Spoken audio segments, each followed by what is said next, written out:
خوشحالم که پیشتون برگشتم. سلام عزیزای دلم، به چنل من خوش اومدین. بعد 2-3 سال میخواستم برگردم، تمام تجربیات این 2-3 سالم رو باهاتون به اشتراک بذارم و در جهت آگاهی قانون جذب و انرژی زنانه.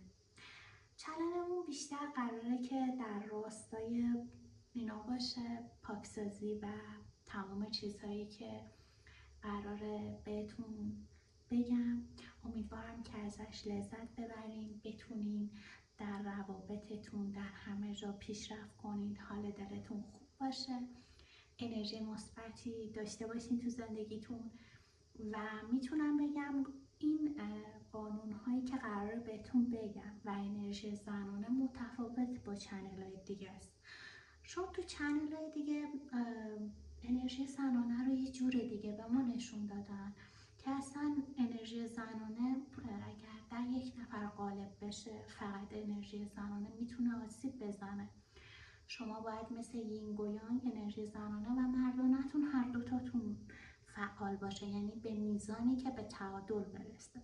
در خانم ها انرژی میتونم بگم زنانه باید 60-70% باشه، در آقایون و در آقایون انرژی زنانه خیلی کمه و انرژی مردانه در خانم ها 30-20% کافیه برای اینکه بتونن پیشرفت شغلی داشته باشن و انرژی ملکه رو بیدار کنن، همون انرژی که باعث میشه ماها از لحاظ کاری و اقتدار قوی تر بشیم و همه اینا رو میخوام براتون توضیح بدم.